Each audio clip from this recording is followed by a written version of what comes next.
welcome to Closet Conversations. It's day 12 with the California Shelter At Home mandate. I'm going to share with you my day. This was a very paperwork heavy day for me, going through the draft application for this new loan program called Paycheck Protection Program, which is part of the CARES Act. And as I said in another podcast, I was going to get a copy of this loan application and fill it out by hand so it would prepare me for the online application. And so I did that. Now, I do want to let you know where to get a copy of this. There's many people offering copies, but I'm just going to let you know if you go to NARTS, the NARTS, N-A-R-T-S dot, is that com or org? Let's look together. NARTS.org. Is that it? Let's see. Yes, NARTS, NARTS.org. If you go onto their website, they are the trade association for resale, consignment, thrift shop owners, professionals, chains.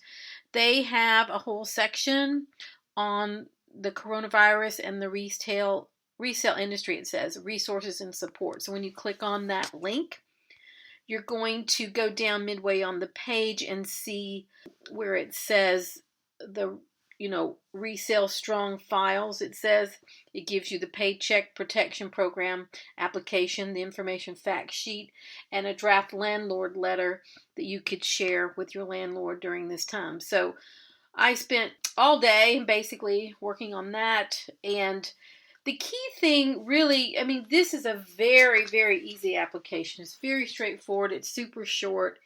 The only part that really you got to think about is you have to calculate your average monthly payroll. And so because my company is an LLC and I have a business partner, we are not officially employees. We're not on payroll. We're in a different category. We're still covered, but we're in a different category.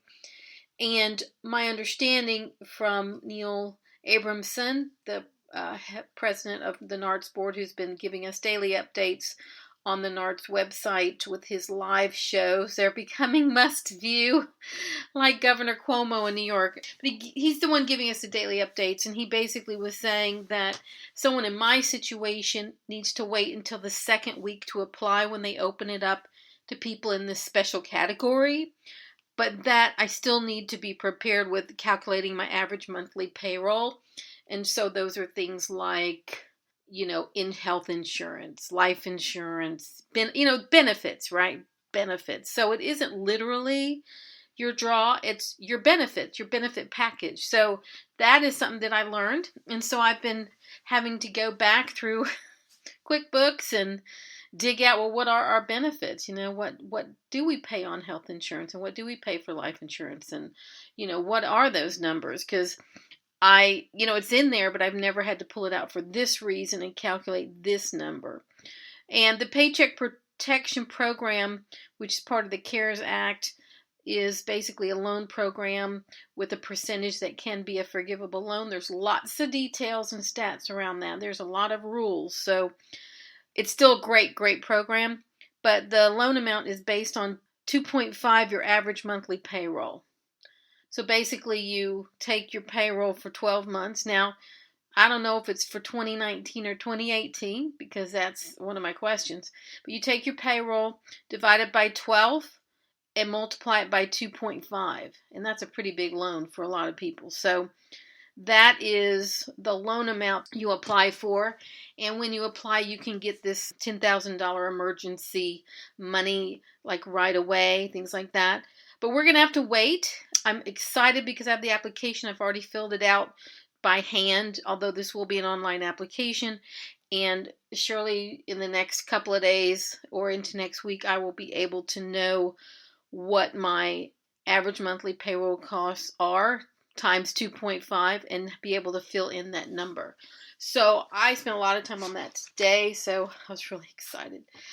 Also put in a new application for the CalFresh program for myself, and this time I did it online, and I had to, it's really interesting. It looks kind of cheesy because how it's like they always have these cheesy graphics, but it's really effective and really quick to do it online. It was super fast, super easy. And because they want copies of information as part of your application, they have this really cool link where they can text it to your phone, and then you just upload by taking a picture on your phone. Copy your driver's license, copy of your lease, copy of pay stubs and things like that. So that was really cool and really easy to do. I still don't know if I filled it out right because I just don't know, but I did. Nonetheless, I filled it out and I sent it in, so we'll see. We'll see what happens. So most of my day was spent on applications and taking care of a lot of that stuff. I did have one eBay sale to pack up at Walker Viden today. Went to the post office, picked up a return, and basically came home because I am not going out. I did go to the store. It felt really good to drive around the block.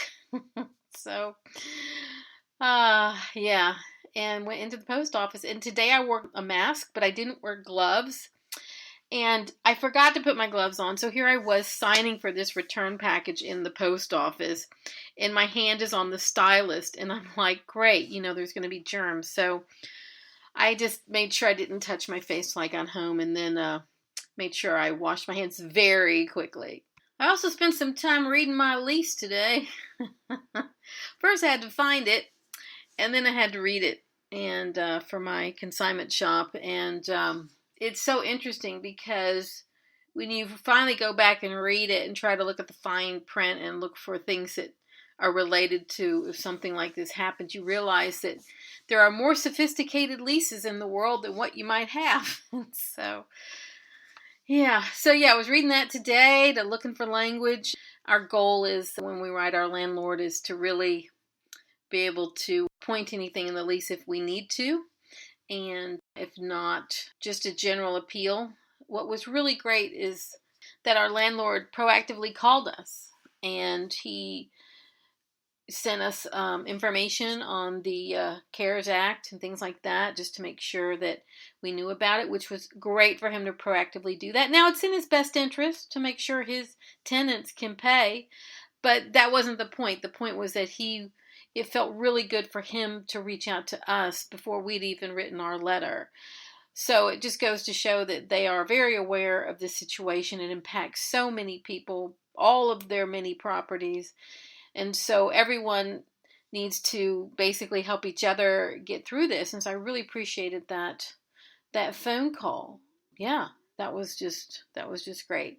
And then for my residential lease, that landlord called me and proactively called me today, and like they never call, and they're like, just letting you know, they had gotten my letter, but they were just letting me know that they would have to put a notice on the door if rent wasn't paid by a certain time, just because that's what has to be done legally, but not to freak out, and that they would even allow you to use your rental deposit for your rent if you needed to, and they would give you like 6 months until you had to start paying it back, and then at that point you had like 6 months to get the full deposit back in there, which I thought was terrific. So they said, we're going to try to work with you any way we can, and if you need help for any resources. And they were also telling me about the CARES Act and things like that. So they know, landlords know that you might be in a position not to pay your rent. So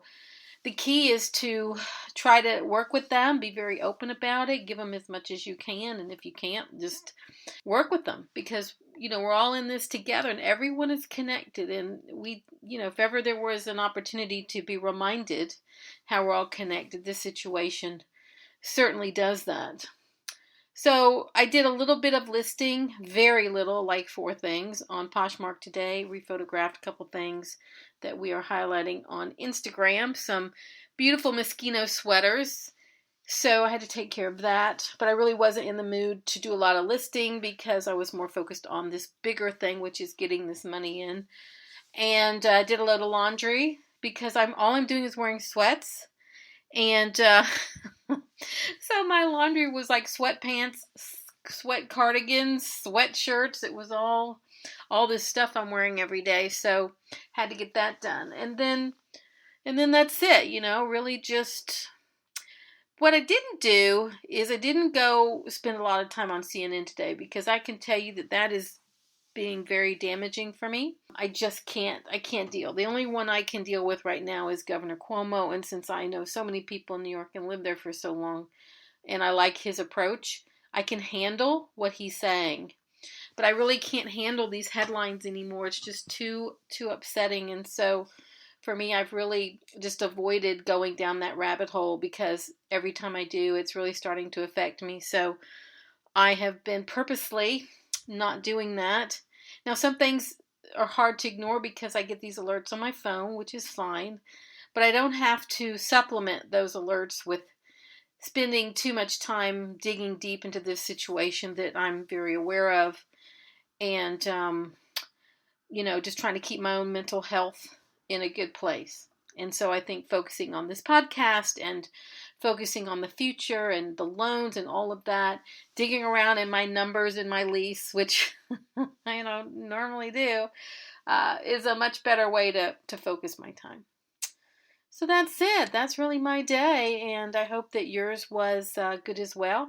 Now, if you have not had a chance to listen to the interview I did with the CEO of C'est La Vie, which is the garment steamer company, it's really informative and interesting about how it helps clean 99.9% of viruses, which is what we're dealing with.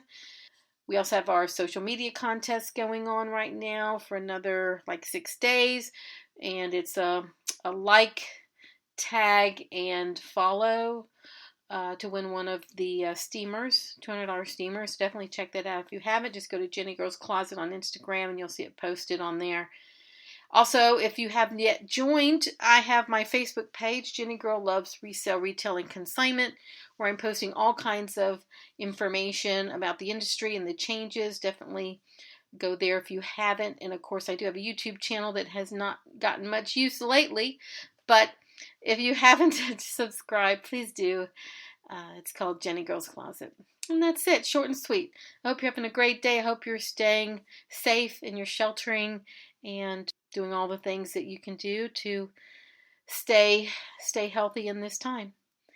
So thank you again, and I look forward to having you with me on a future podcast.